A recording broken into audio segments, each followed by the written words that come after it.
Bagaimana kabarnya hari ini, teman-teman? Haikal? Alhamdulillah. Di video kemarin ada teman-teman kalian yang sebelum hadir ya, tapi alhamdulillah hari ini. Siapa yang tidak hadir hari ini? Ilza. Siapa lagi? Najib. Azam. 3 anak. Coba. Berarti laki-laki 3, yang perempuan 1. Sakit atau tanpa alasan? Atau izin ada acara? Ada acara. Yang laki-laki?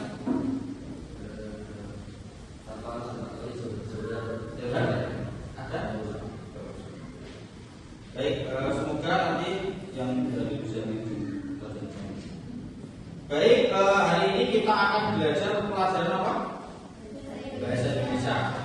Sebelum kita belajar bahasa Indonesia, alangkah baiknya kita berdoa terlebih dahulu. Siapa ketua kelasnya di sini? Fazal. Berarti Fazal yang memimpin doa pada pelajaran siang hari ini. Silakan Fazal berdiri kemudian memimpin doa pelajaran hari ini.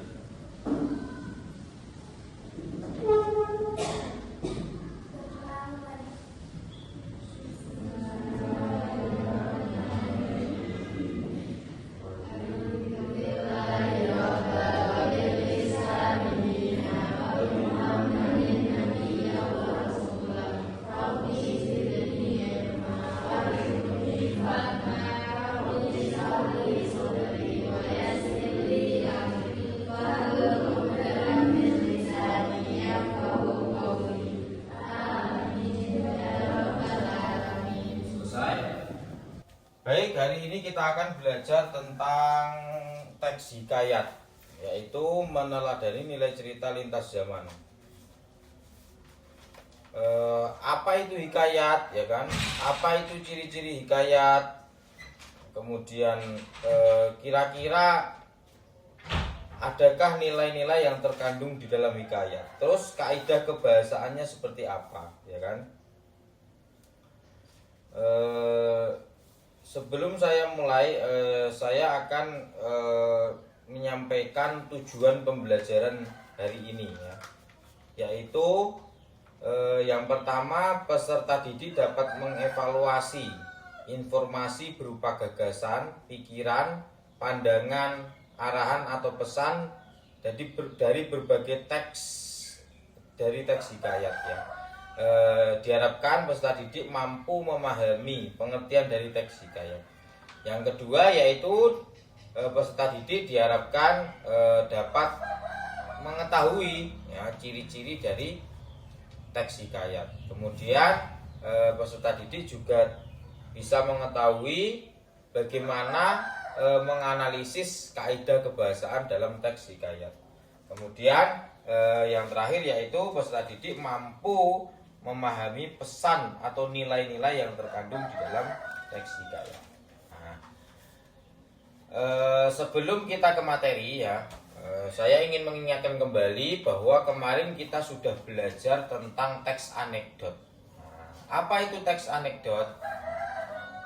Kira-kira strukturnya apa saja, ya kan? Nah, kemarin kita sudah belajar teks anekdot yaitu teks yang berupa lawakan, sindiran, yang berupa lelucon, ya, tetapi tujuannya yaitu sebagai pesan yang baik, ya.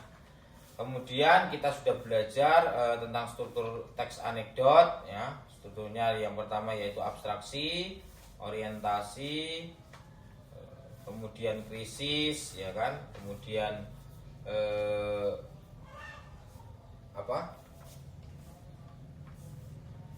koda, ya. Sekarang kita akan belajar teks hikayat. Di dalam karya sastra itu kan ada 3, ya kan. Yang pertama yaitu puisi, kemudian prosa, yang ketiga yaitu drama. Nah, hikayat ini termasuk di dalam prosa. Hikayat adalah prosa yang berasal dari bahasa Melayu, ya. Bahasa Melayu asal katanya itu dari bahasa Arab. Haka, yang artinya menceritakan. Nah, kalau di dalam Kamus Besar Bahasa Indonesia, hikayat ini berarti karya sastra lama Melayu, ya, berbentuk prosa. yang berisi tentang cerita. Biasanya itu di dalam hikayat itu menceritakan tentang kerajaan ya. Kemudian bagaimana sifat-sifat dari rajanya, kemudian semangat juangnya. Itulah yang dimaksud dengan hikayat. Di mana hikayat ini merupakan cerita rakyat yang secara turun-temurun berisi tentang kisah, cerita maupun dongeng.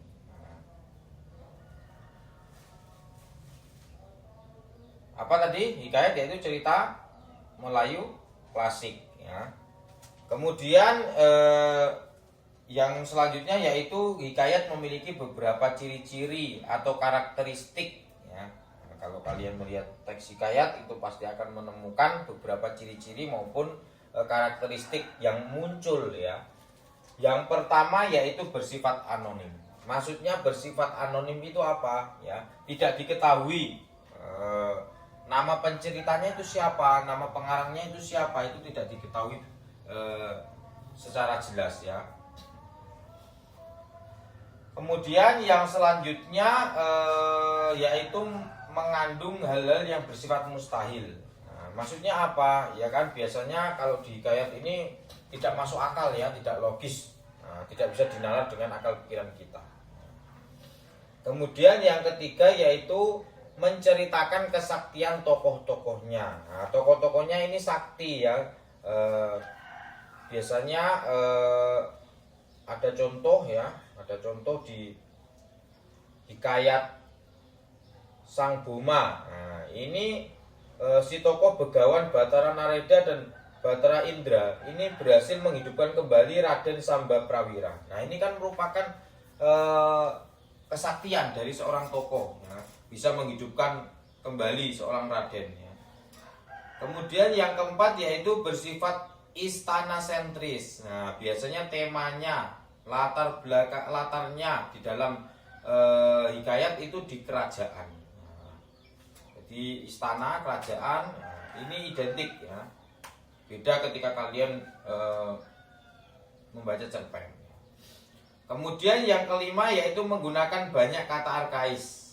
Nah, biasanya kata arkais ini kata yang sudah tidak lazim dipakai di zaman sekarang. Nah, contohnya ada kata syahdan, ya kan, hatta, ada maka, alkisah dan lain sebagainya. Ya. Kemudian yang keenam yaitu menggunakan alur berbingkai atau cerita berbingkai. Nah, jadi ada 6 ciri-ciri atau karakteristik dari teks hikayat. Yang pertama yaitu bersifat anonim. Kenapa bersifat anonim? Karena disampaikan secara lisan. Kemudian mengandung hal-hal yang bersifat mustahil. Yang ketiga menceritakan kesaktian tokoh-tokohnya.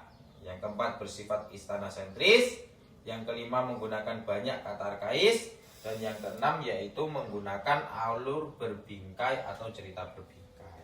Itu karakteristik dari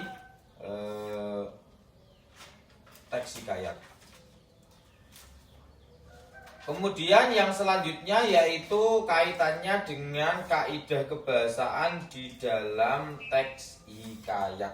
Nah, kaidah kebahasaan di dalam teks hikayat ini hampir sama dengan ketika kalian membaca cerpen ya, karena kan sama-sama cerita naratif yang berupa fiksi. Tetapi ada perbedaan ya, salah satunya kan ada kata arkais. Yang pertama yaitu menggunakan konjungsi urutan waktu atau konjungsi temporal. Kemarin kita sudah belajar di dalam teks anekdot juga ya, konjungsi urutan waktu, bagaimana rangkaian kejadian ceritanya, waktunya kapan, kemudian disampaikan secara runtut ya. Contohnya misal kalau urutan waktu di sini kan kalau kalian di cerpen itu kan kemudian ya kan, lalu. Nah, kalau di dalam konjungsi urutan waktu di hikayat ini menggunakan kata arkais, contohnya arkian. Kemudian yang selanjutnya yaitu konjungsi kausalitas. Konjungsi kausalitas ini kata hubung yang menyatakan hubungan sebab akibat. Nah, kalian akan akan menemukan kata penghubung ya kausalitas di dalam teks hikayat. Ada jika, sehingga, sebab, akibatnya, karena, dan sebagainya. Kemudian yang nomor 2 yaitu menggunakan majas. Ada beberapa majas di dalam teks hikayat ya. Yang pertama yaitu ada majas antonomasia. Majas antonomasia ini menyebutkan seseorang berdasarkan ciri atau sifatnya yang paling menonjol. Contohnya kemana perginya si rambut ikal itu? Nah, rambut ikal itu sebagai sifat yang menonjol. Oh, orang itu loh rambutnya ikal. Kemudian yang kedua yaitu majas personifikasi. Majas personifikasi ini majas yang menyatakan benda mati atau benda hidup seolah-olah hidup seperti manusia. Contohnya ini apa ya? Badai tsunami menyapu bersih. Badai tsunami menyapu bersih. Nah, menyapu bersih ini kan kegiatannya manusia ya kan. Padahal badai tsunami itu benda mati ya kan. Kemudian ada majas simile. Majas simile ini majas yang membandingkan suatu hal dengan hal lain secara eksplisit. Contohnya misal teruslah berjuang seperti kau akan hidup selamanya.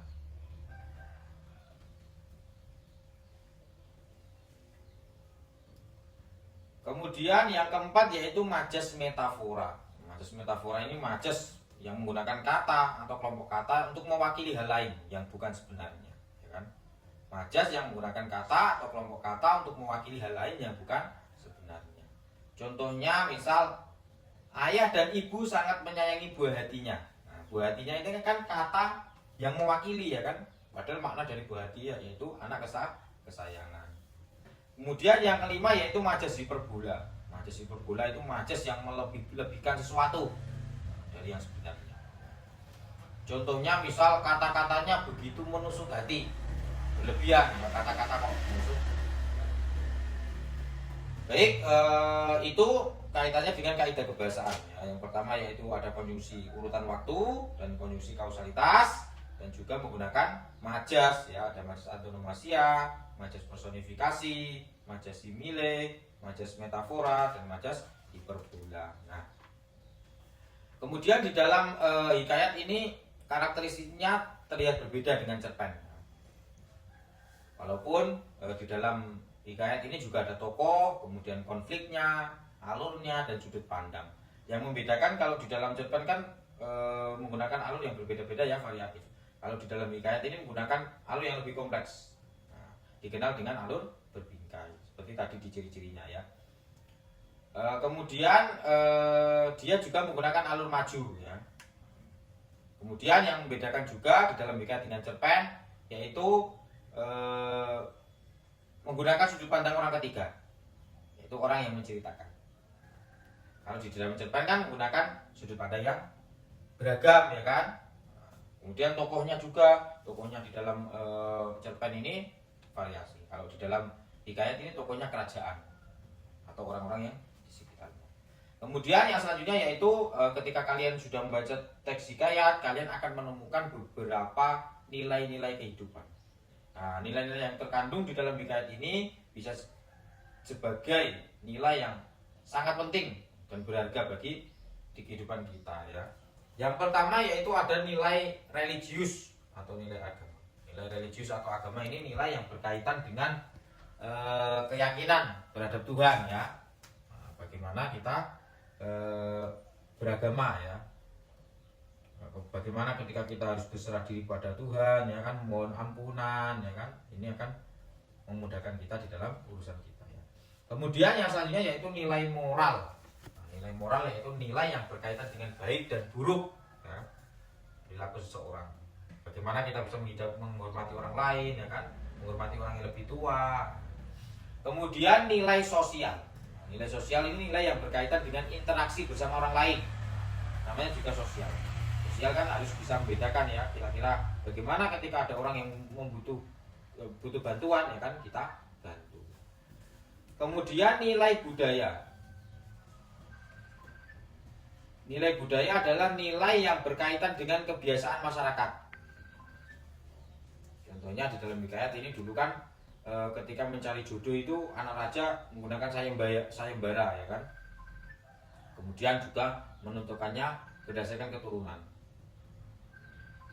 Kemudian yang selanjutnya yaitu nilai pendidikan, edukasi.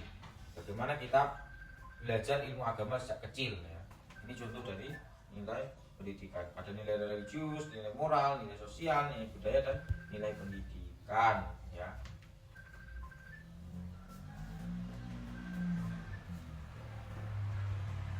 Kemudian yang selanjutnya yaitu kita sudah belajar banyak ya tentang hidayat. Pak Hasan akan memberikan tugas ya, tugas di LKS kalian halaman 54 yaitu tentang Hikayat Ibnu Hasan. Hikayat Ibnu Hasan ini kalian baca ya kan, kemudian kalian temukan permasalahan dan informasi. Kira-kira yang pertama yaitu temukan kata arkais yang muncul di dalam hikayat. Yang kedua yaitu sifat tokoh utama dalam hikayat Ibnu Hasan. Kemudian alur cerita hikayatnya seperti apa. Kemudian ide atau inti cerita dalam hikayat.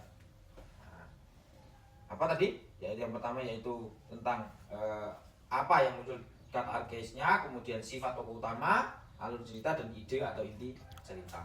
Nah, ini dibuat PR ya, minggu depan dikumpulkan karena waktunya sudah habis, jadi dibuat PR saja. Semoga kalian mengerjakan dengan sungguh-sungguh ya. Saya tunggu minggu depan. Tugasnya dikumpulkan. Begitu. Terima kasih. Sebelum saya akhiri, saya ingin menyimpulkan pelajaran pada hari ini, yaitu kita sudah memahami tentang hikayat. Hikayat adalah salah satu karya sastra Melayu klasik yang menceritakan kerajaan ya, tokoh di dalam kerajaan.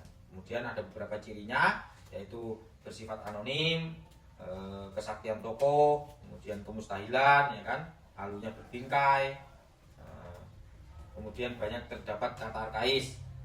Kita juga sudah memahami beberapa kaidah kebahasaan ya, ada konjungsi urutan waktu, kemudian kausalitas, dan juga ada majas. Beberapa majas tadi, kemudian ada perbedaan dari cerpen dengan hikayat. Tokohnya biasanya dalam kerajaan, kemudian alur berbingkai, alur maju ya kan. Kemudian juga tadi ada konflik juga ya dalam hikayat. Kemudian ada yang terakhir yaitu sudut pandangnya, menggunakan sudut pandang orang ketiga. Kemudian ada banyak nilai-nilai kehidupan yang bisa kita ambil ya, ada nilai agama, nilai sosial, nilai religi, nilai agama, nilai sosial, tadi apa lagi, ada nilai budaya ya, dan yang lainnya. Begitu. Terima kasih.